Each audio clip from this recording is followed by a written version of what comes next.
Hello, hello, and welcome to another episode of Found in Interpretation podcast. Once again, I'm one of your co-hosts, Alain and I'm here with Brian. Brian, how you doing? I'm doing fantastic. Thanks very much. And we're also here with Judy. Judy, how are you? Good. How are you? Good morning. Good morning. Good Yes. morning. It's much earlier for you, I think, right? You're in Las Vegas, if I'm not mistaken. I'm in Washington State right now. So, yep, still in Washington Pacific State. time, but Wow. much closer to Yeah. Canada. Perfect. All right. So don't forget, everyone, like, share, subscribe. Very important. Now let's kick it.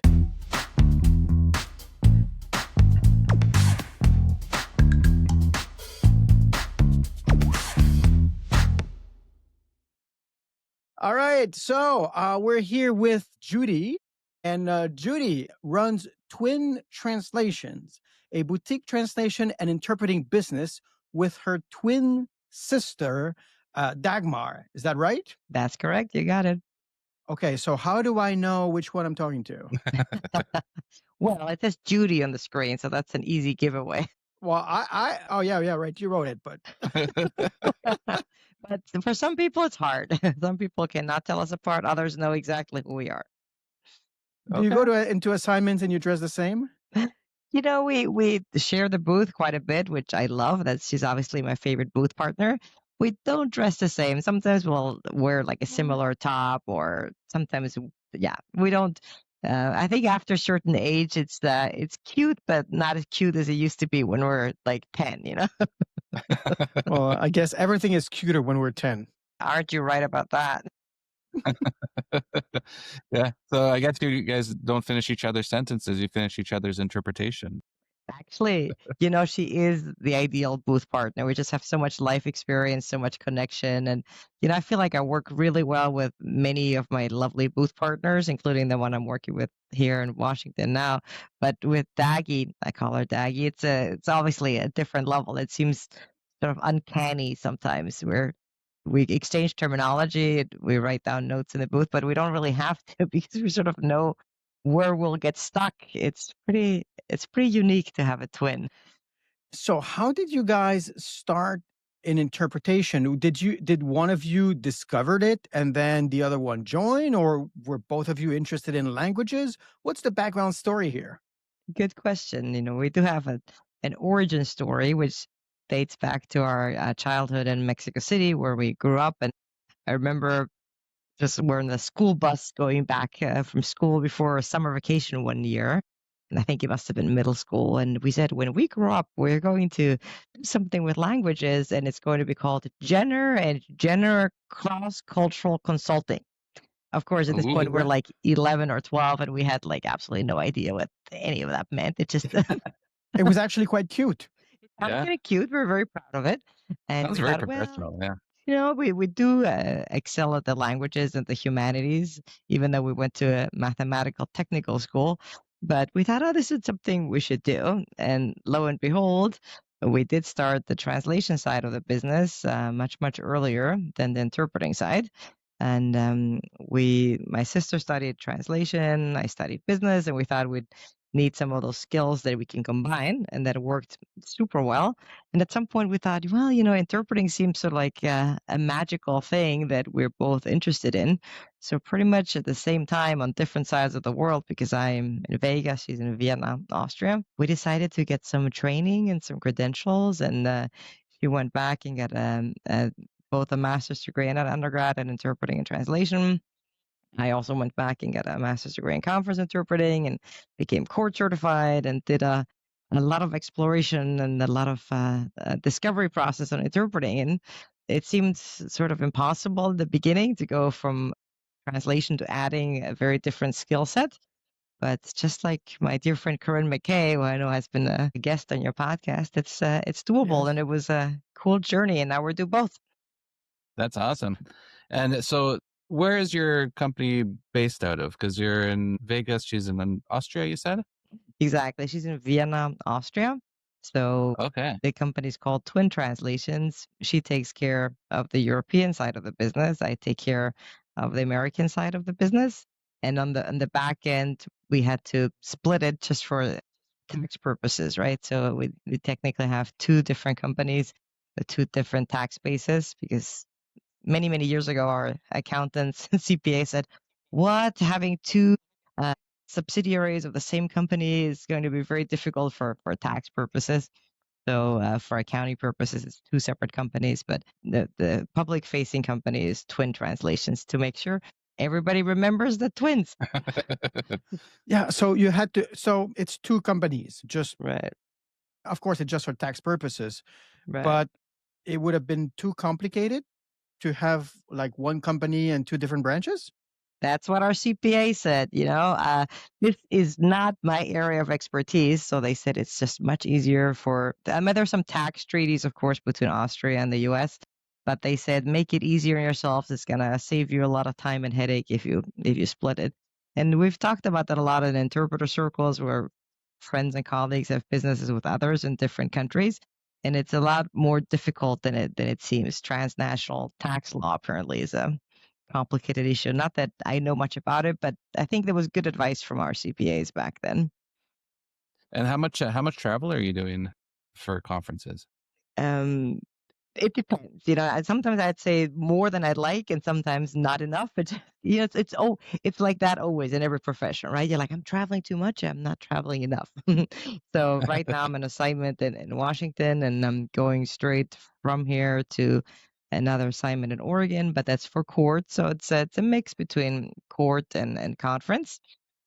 And I love both. I think court is sort of the stomping grounds and the sort of bread and butter for a lot of interpreters on the West Coast and here in the US. And the conference interpreting is something I really, really enjoy, but obviously it requires a lot more preparation, and it's sort of a different ball game in terms of how the payments are structured, right? Because if you think about it, for court, oftentimes after you have a lot of experience, it requires minimal preparation.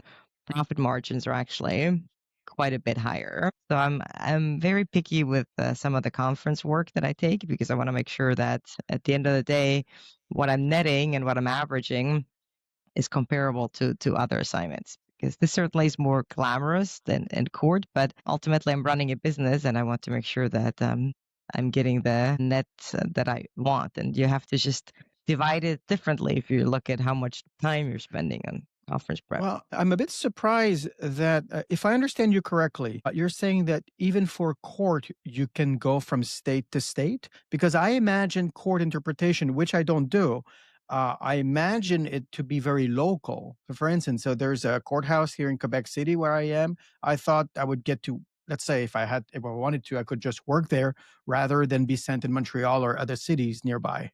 Yeah, super good question, Alan. Yeah, it's here in the US, we have something that's called a federal certification for court interpreters. So every state has their own certification. And then there's something that's the highest level of court, which is federal, which currently only exists for the Spanish language, which I'm lucky enough to have. So with that certification, you are allowed to work in the federal courts, which of course operate nationwide. And the federal courts have a very big need for federally certified interpreters, of which there are relatively few of us. So we can fly around and go wherever they're calling us, from New York to Texas to Florida. Wow, that is so cool.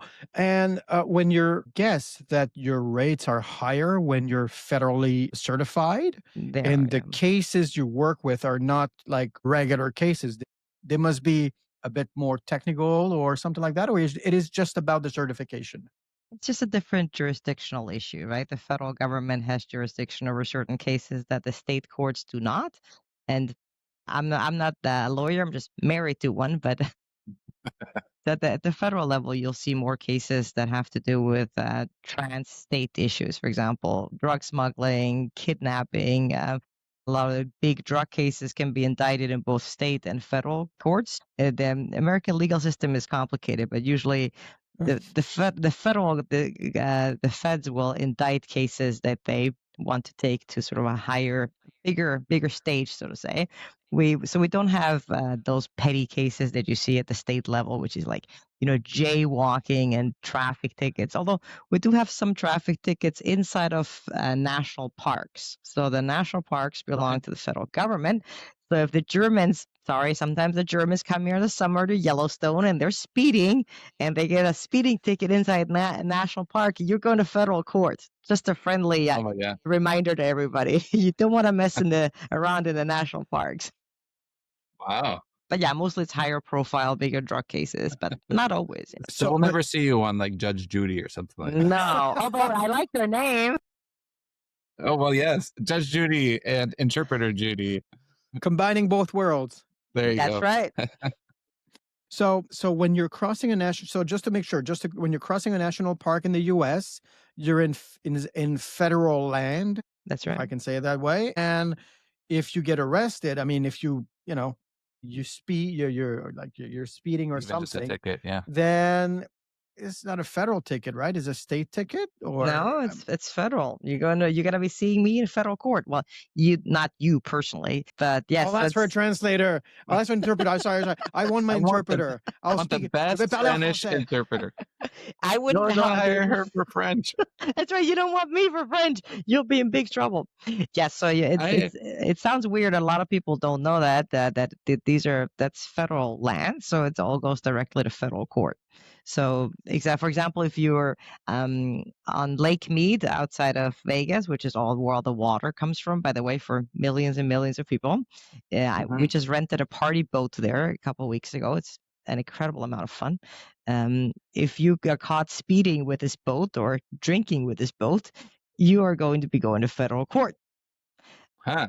Because it's inside the state of Nevada, but it's in a federal area. There's federal lands called national parks and national conservation areas. That's all federal, right? But usually what we do some of these funny cases. They're called the petty calendar in federal court. And oftentimes that involves things like illegal bonfire building and yes, speeding on Lake Mead, things like that. But most of the cases are drug-related cases, immigration cases, which is a complicated issue because immigration is technically an administrative issue, but these cases go to federal court for the criminal portion because it is a criminal offense to be in this country. They say illegally, but I think undocumented is the correct term we should be using. So then there's a federal proceeding that happens mostly in border states. So there's some interesting work, also heartbreaking work. So some of the criminal work I really have to balance with civil cases and also with conference interpreting work. So yeah, you got everything between like drug cases and like skinny dipping in Lake Mead. Like you can get anything. I've never seen skinny dipping. I'm still waiting for that. But yes, most of it is some sort of drug related cases, but they're not all big trials. I think if you're not a court interpreter, you oftentimes think that you do these big trials all the time. But we do a few trials a year at the federal level that I self-select into. Most of them are initial appearances, quick hearings, status checks, maybe a change of plea where people plead guilty to certain charges, and they're pretty standard. They're very predictable, right? They're technical, but they're repetitive. But most these days, it's a lot of drug cases. Yes. At the federal level, a few months ago, I think that the Trump administration said that English is now the official language in the U.S. Has that changed anything? Not so yet. far? Not yet. We're waiting for that to play out. I have the pleasure of volunteering my time as one of the spokespersons of the ATA. And just for the sake of our listeners or viewers, can you explain what it is first, like for this official language? Yeah, so there was an executive order that came through that says that English is now going to be the official language of the U.S. because turns out that the U.S. did not formerly have an actual official language designation, which was neither here or there. But the reality is that Spanish is very very widely spoken in the U.S. But as opposed to Canada, we didn't have any sort of official designation of one language or two languages, which I think would probably make more sense. But they're not asking us. So we're just waiting for this to play out. Like, what does it actually mean, right? Does this executive order have any sort of power over the judiciary?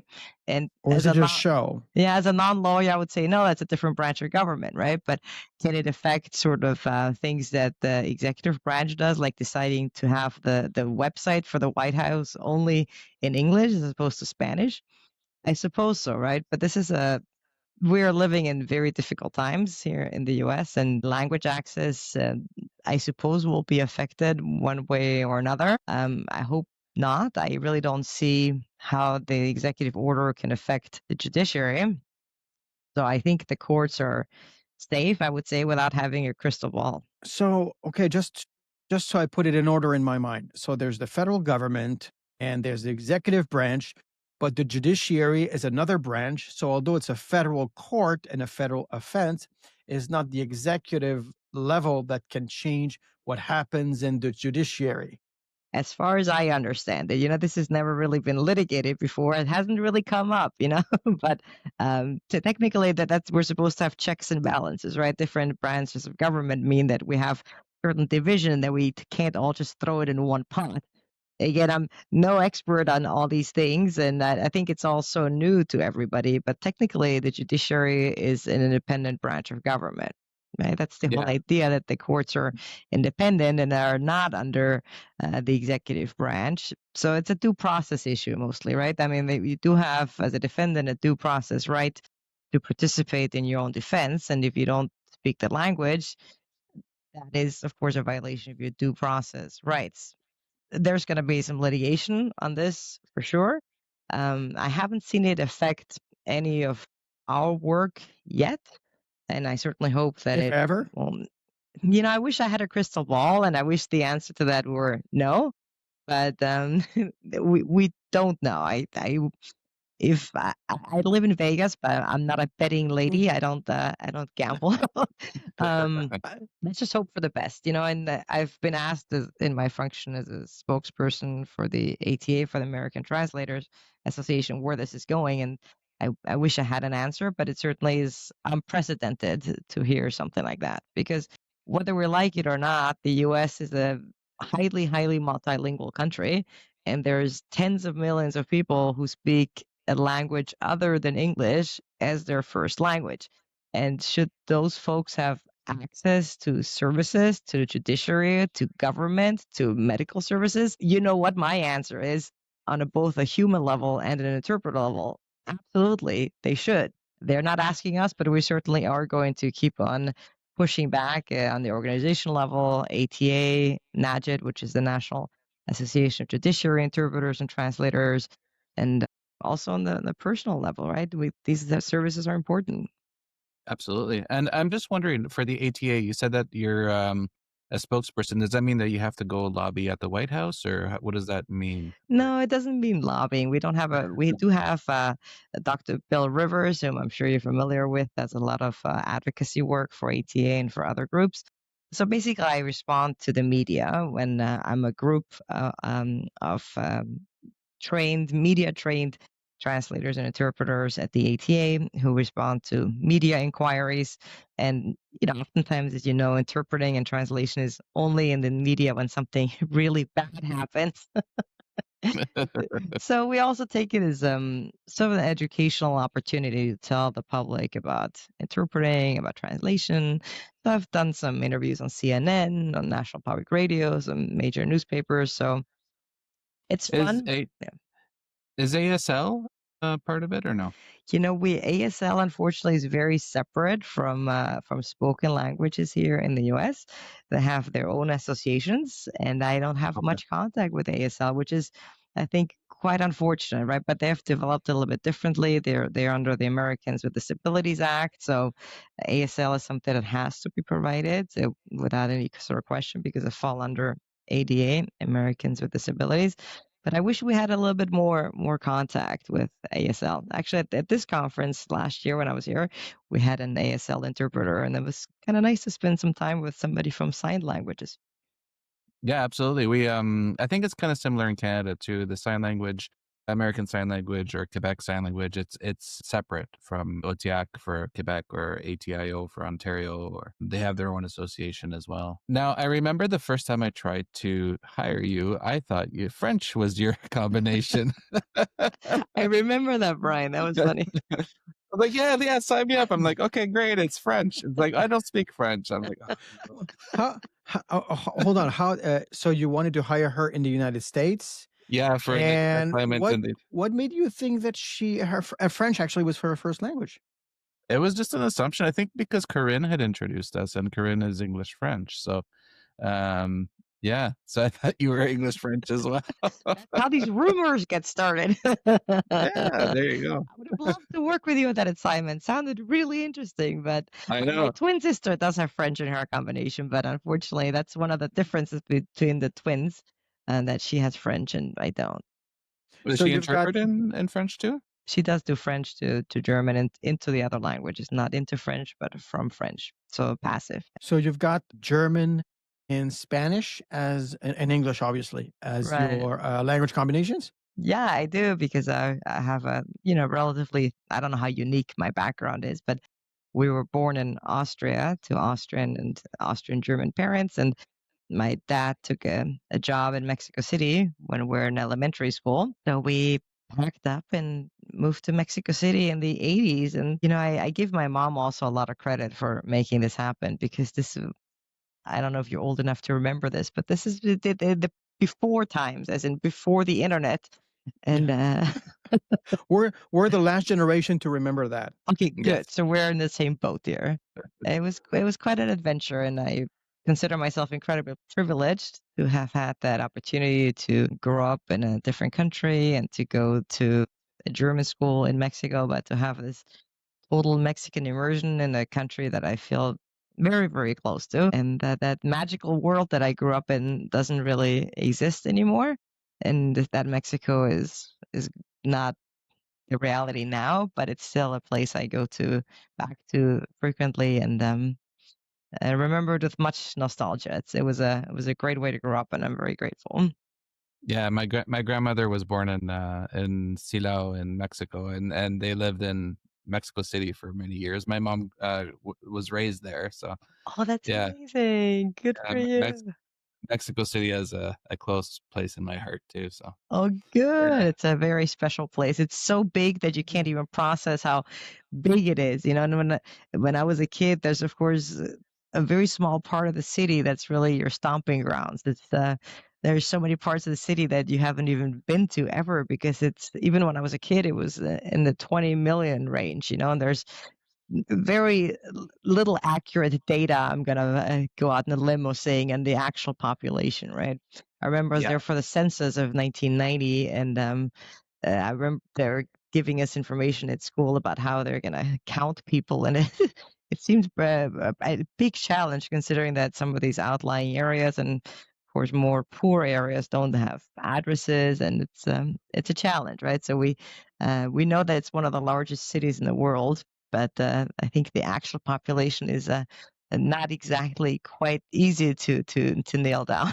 to pinpoint. Yeah. So at home, you spoke German, and outside, let's say at school, I mean, outside with little like other kids outside, you were speaking Spanish. Well, how did that work? Like Yeah, I was actually trying to think back at how that went, and I asked my dad a little bit about it too, and my sister, and I do in remember. preparation for the podcast. No, no, I just recently I was thinking how was it? Because I know that my friends from the German school in Mexico City, we all had these multilingual backgrounds. Some of them had a German father, a Mexican mother, or children of diplomats, or their father was working for Volkswagen. And this is back when not too many women expats really were traveling the world. So it was mostly from the father side.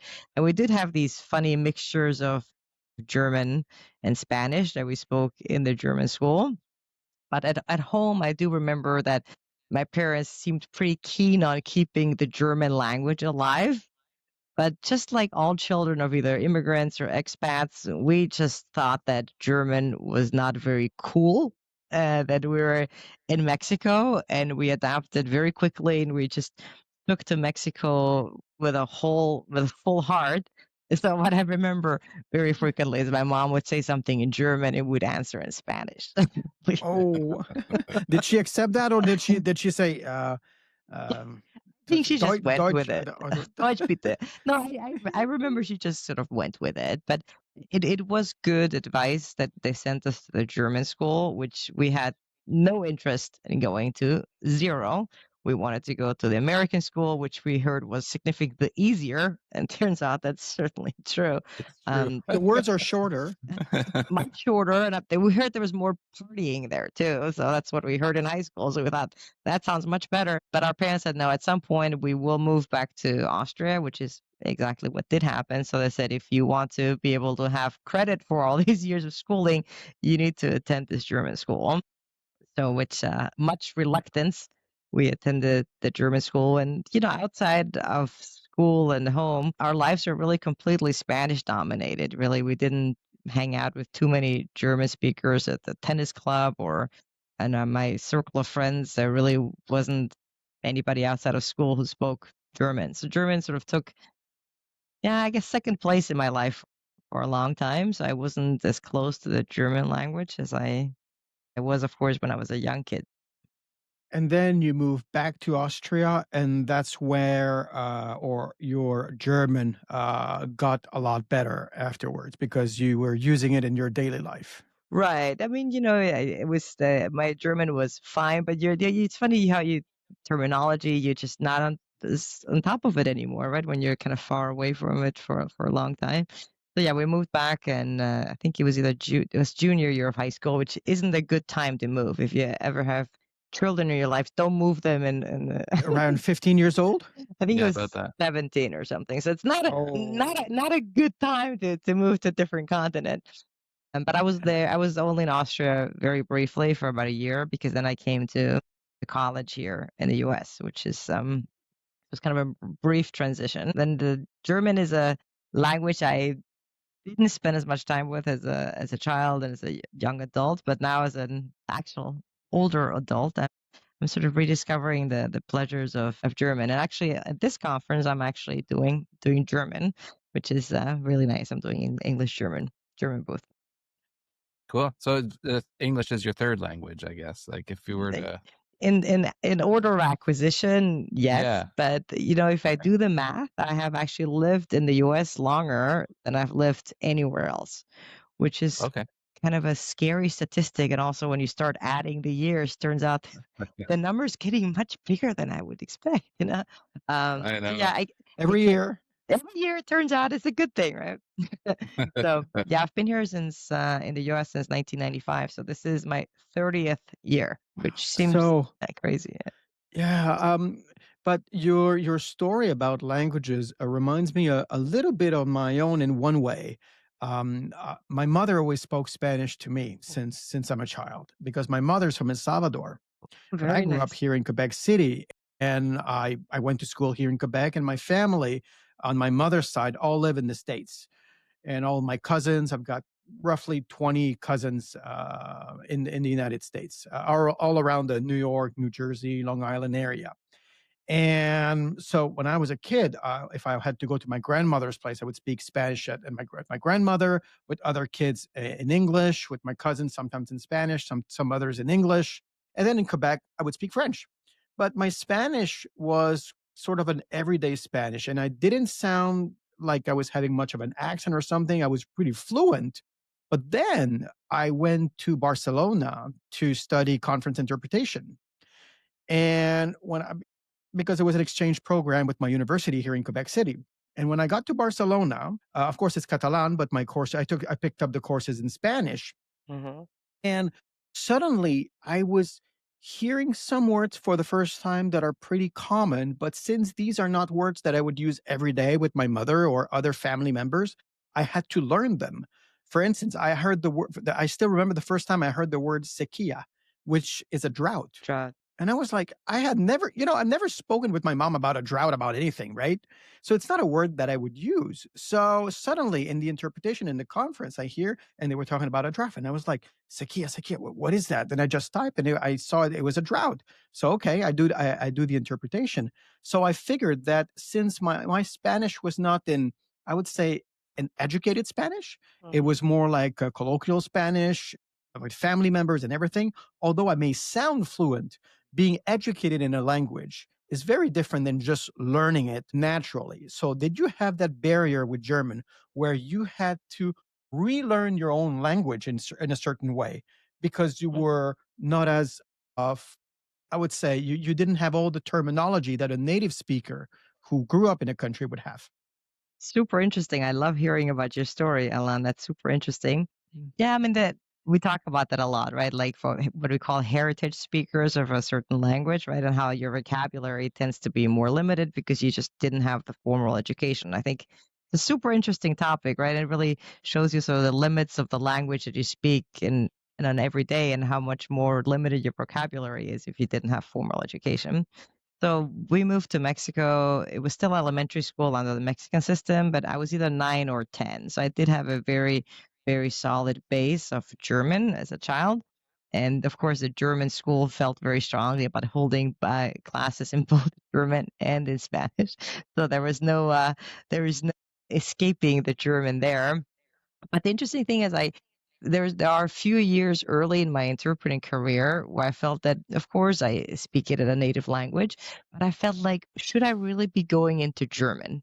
And this is something that I think we don't about often enough in our profession because we all sort of strive for perfection and maybe we don't want to sort of admit some of the shortcomings. But I think these are important conversations to have, right? I remember there's one event in Vegas that came up that was English into German and is one of my, the political figures I really admire. Bill Clinton was coming, and I thought, oh, I have the chance to interpret Bill Clinton. But I took a really hard look at myself, and I thought, I don't know if I'm ready to interpret Bill Clinton into German. And I turned it down, and turns out I think it was a bad decision. I think I probably would have been ready to do Bill Clinton into German.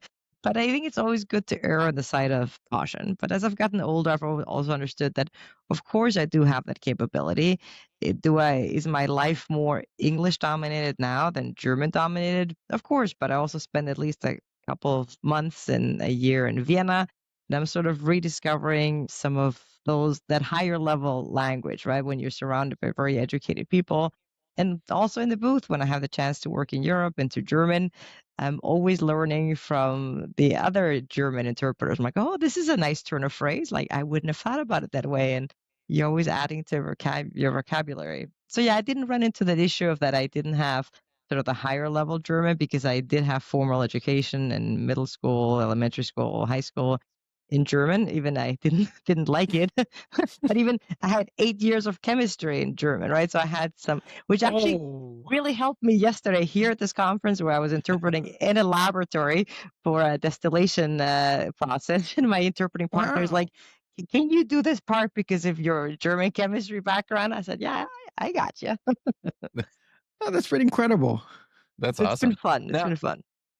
Um, a while back, just to change the subject a bit, I was checking out LinkedIn, and Jonathan Downey, who's been on our podcast a couple of times, he gave like some props to a bunch of people, including yourself. What was he? I mean, he only said like kudos to Judy Jenner and her research.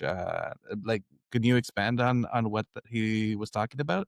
Oh, Jonathan is such a great guy, such a Oh great yeah. addition to our profession. I love him. He was talking about the book that my sister and I wrote many years ago about the entrepreneurial side of translation. Back then, we focused on translation. It's called The Entrepreneurial Linguist, the business school approach to freelance translation, which in hindsight was a bit too long of a title. Yeah, it's a Because mouthful. from your German background, you like long words. Exactly, longer, compound long. And it was a book that came out in 2010, and we wrote it pretty early on when we thought, well, a lot of translators are incredible at the language side, they're excellent at the humanities, but I had come out of business school and I approached our translation business back then really from an entrepreneurial sort of business perspective. Like, how can we grow this? How can we make as much money as possible, because presumably that's what we're all here for, to make a good living and not just to play with language without any sort of good living.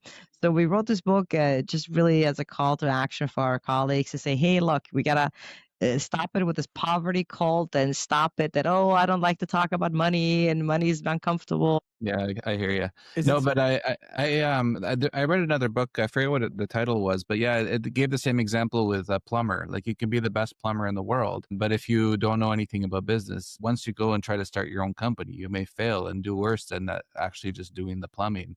And I think that's a big trap for a lot of entrepreneurs. Like, say, for example, famous chefs who try to go out on their own, and they're the best chefs in the world, but they don't know anything about business necessarily. So their business fails, their restaurant fails, they have to go back and become a chef somewhere else. Yeah, it's that's such an important aspect for any freelancer in any profession, I find. So I think that that book does resonate to more than just our industry, but to all freelancers and anyone who wants to be an entrepreneur.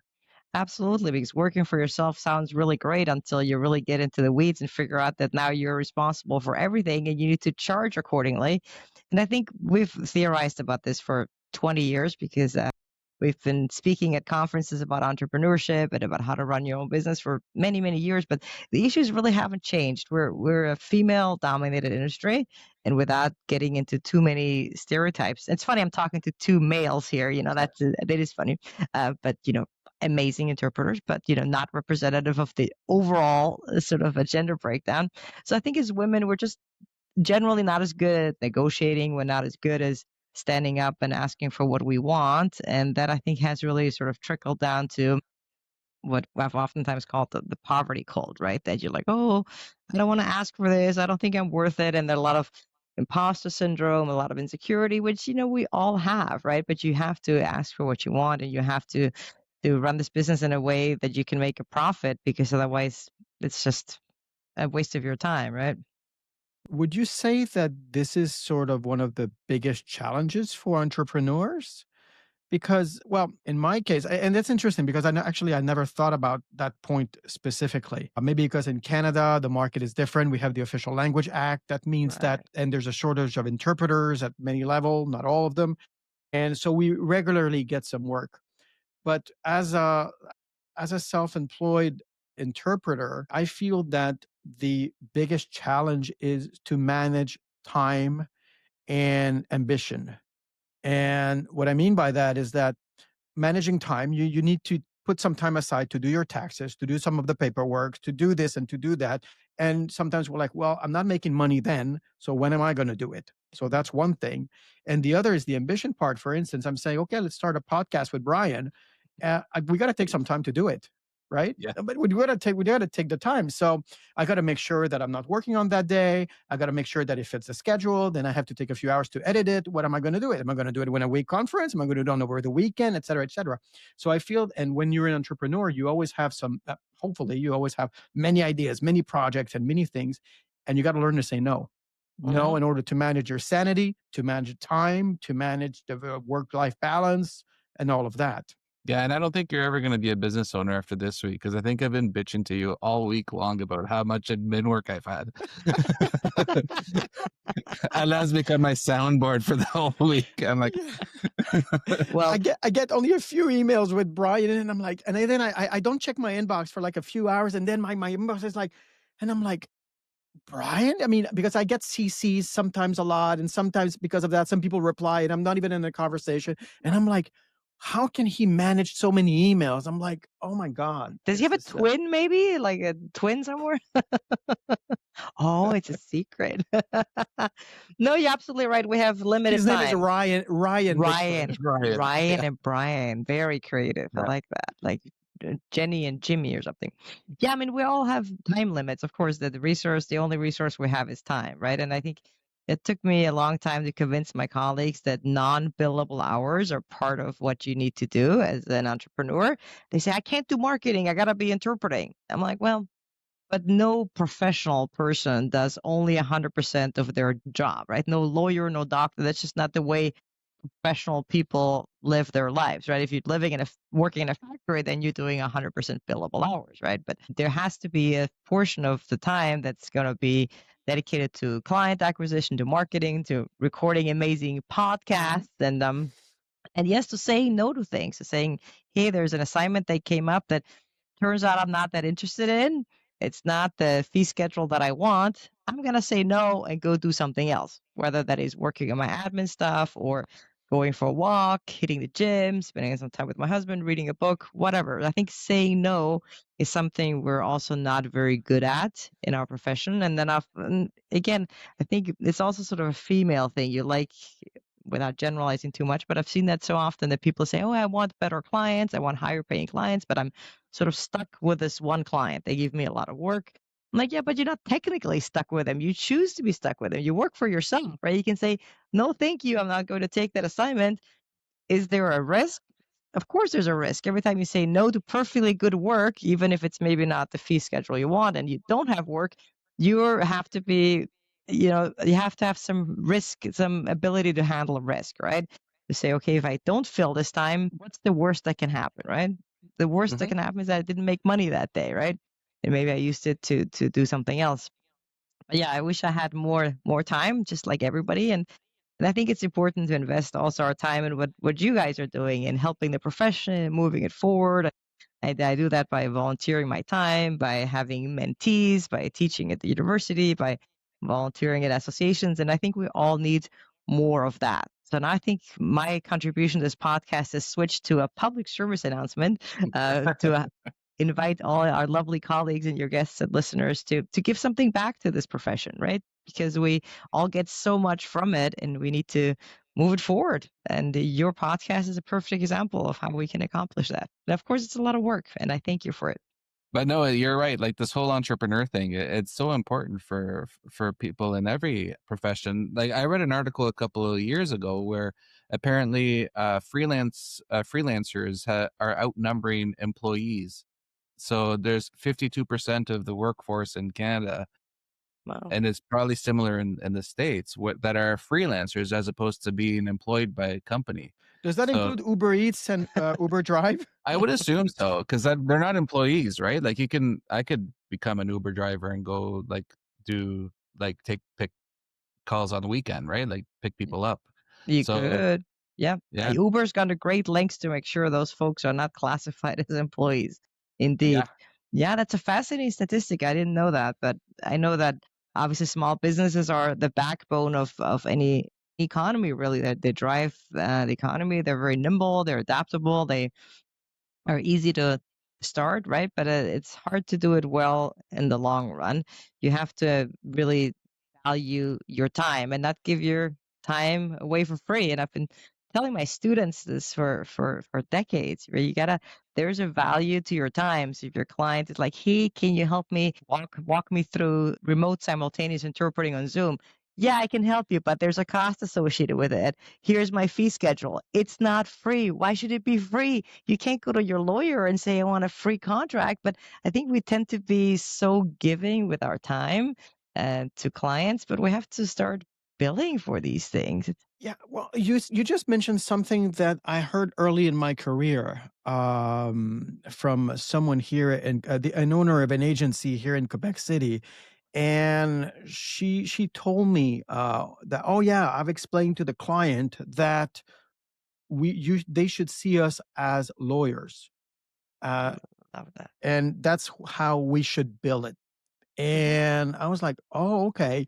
And since I heard that very early in my career, then it kind of changed the way I thought about it, and it basically shaped the rest. I mean, even today's behavior and how I see myself and how we should see ourselves in our profession.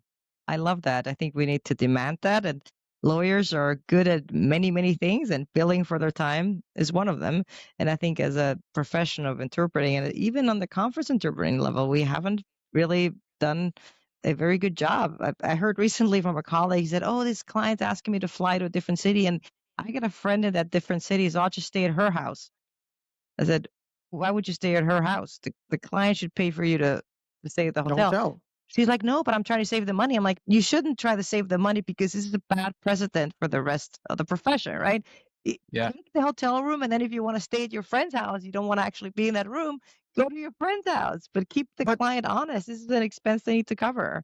one more thing about that. It's to me, it's even worse than that because it devalue it, you think you're helping the client, but it's bad for your own reputation because if I have anyone in any profession who's really right up there at the very top, they're not going to do it for cheap. They're going to ask me for this, and that, and have a long list of demands in order to accommodate them. And if I have someone who says, yeah, yeah, yeah, I'll just hitchhike to, I don't know, to come to your podcast, let's say, although we don't bring anyone anywhere, then I will not, I will think, oh, this is a hitchhiker? Yeah, maybe that person is not as worth as that person claims to be. There's also the reputational side of it. And when you're a professional, you should really act like it. You should dress like it. You should talk like one. Mhm. And I think that then higher clients and better paying clients will basically hire you because they'll want the best. Well, there's a Similar. reason why people like when people have conferences that they book the hotel. Like you're going to a different city. You don't know like the public transportation there. You don't know like if you're gonna get there on time if you're somewhere else. Like the whole goal is that everyone's in one place so that the conference goes well. So like as soon as you start saying, oh yeah, no, I'm gonna go find my own accommodations, then that opens the door to maybe like, is the subway running that day? Or is there Uber in this little town? Like that kind of thing, right? So Absolutely. That you bring up another great point about that, Brian. Yeah, here in this very fancy hotel, I just take the elevator downstairs and then my booth is waiting for me right there. And I think those standards are important, right? As interpreting is changing like all professions. I don't know if the glory days of us traveling around the world to cool conferences are over. I don't know. I just recently interpreted in Sri Lanka, which is really cool. Is that going to happen again in a few years? I don't know. I'm going to enjoy it while it's happening, but I think it's really important that we keep on fighting for those standards and of course providing the flip side of the coin, which is the professionalism, the level of preparedness, the being on time, which is my absolute pet peeve number one. A person born in a German speaking country could imagine that for me punctuality is a big sticking point. And I notice when people, even for different booths, like at this event, for example, we've got 8 booths, 8 languages. I notice who's there early because I think that's something um, that some interpreters forget, right? That many of us hire each other for other events, and of course, I have events too that I would need different languages, and people are paying attention, right? Who are the folks who are there on time? Who are the folks who are there early? And actually, I want to tell you a funny story about this travel thing that you may enjoy. I recently had a client who had a conference in Vegas, and of course, I'm in Vegas and I happen to be in town. And they said, we want to pay you less than your fee schedule, but we'll put you up at a nice hotel room in Vegas. To which I said it nicer than this, but I said, I've got a perfectly beautiful house in Vegas with a pool. You're welcome anytime, gentlemen, by the way. It's a great party house. I said, I don't need a hotel room in Vegas. You know, but I if was you in want Vegas in February, so I should to, next time I go to you, Vegas, I'll drop you are by. not you're not allowed to come to Vegas without checking in with me. That's an interpreter rule. All right. All interpreters must check in with me, and I'll need to take them out for a drink. Anyway, so I said, no, I don't need. If you want to put me up in this hotel room, fine. If you want me to stay here, absolutely. But no, this is my fee schedule, and this is what it costs. And then they said, well, but it's a $600 hotel room at Fontainebleau. And I said, look, you're talking to a Vegas girl. This room is not $600. It's $350 and it's a nice room, but they're over decorated. To put too much furniture in there. It's really not that great of a room, but they have a nice gym. So if you want me to stay there, I'm happy to stay there. If it makes your conference easier, I'm not lowering my fee schedule. This is the fee schedule. And they said, okay, I guess we're just wondering. we're just wondering. Like, yeah, it worked out well. That's good. One time, just to finish this on the same thought. One time, many years ago, when one of my very first assignments, um, the owner of an agency calls me and says, "Oh, can you lower your fee a little? But there's going to be great chicken at the buffet." And there's a glass of water for you too. It was very well That's with it. great chicken. Brian knows who I'm talking about. Yes, I know what you're talking about. But I think just to reassure you, Judy, I think that I don't think we're gonna be unable to travel in the future. I think you like keep enjoying it because I have had colleagues like 20 years ago who had been in the profession for 30 years and they went on cruise ships doing interpretation and whatnot. Like, oh yeah, those glory days are gone. But then, like, 20 years later, you're going to Sri Lanka. Alain and I are traveling. Like, so you know what? In 20 years, we'll be fine. I absolutely hope you're right because I'm loving this too much for it to change, right? But I'm always Yeah. I'm always prepared mentally for things to change, right? Which I think is a healthy attitude, right? Instead of just hoping and clinging on to the hope that everything will continue to be the same, I'm open to the possibility of change. But I would, of course, love to continue this because while it's a lot of work, it's a lot of fun. And as you know, some assignments are more fun than others.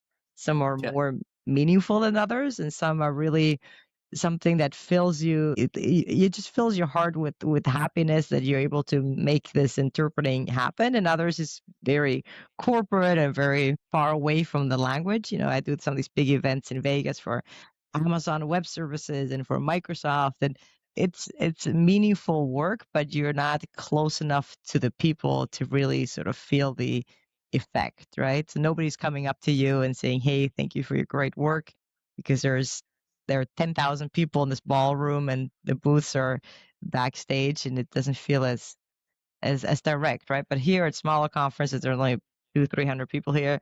Folks will come up to us and say, "Hey, thank you. I didn't even know we'd have interpreting services, and I was afraid that I wouldn't understand what anybody was saying, and now we do, and that's meaningful. Some of those things are incredibly meaningful, and when I when that happens, when those magical moments happen in the booth or liaison interpreting, it reminds you of how special this profession is. Absolutely. Speaking of Vegas, I when I sent Alain to Las Vegas, I think you're right. It was in February-ish. Yeah, I think it was in Yeah. February. I worked with an AV company in Vegas that supplied the interpretation equipment. They were awesome. Like, they're awesome to deal with. Yeah, they Uh, were. I think what it's was it? probably the same one that I'm working with right now. Is it global interpretation? They're amazing. Yeah. Is it Chris?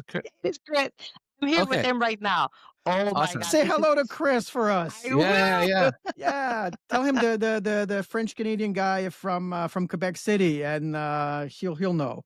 yeah. That's so funny. I just saw him at breakfast. I said, "Hey, I gotta run. I have to go upstairs and do this podcast." And this is what I love about interpreting. Well, one of many Small things. world. These Yeah. these connections, right? How small it is. I will go look for him. Tell him that you two say hi. It's so Yeah. This cool. was free advertising for him. So there you go. Perfect. Yeah, I was like, should I mention his name? But yes, he's great. So he And deserves the free well advertising. deserved. Yeah, well deserved kudos.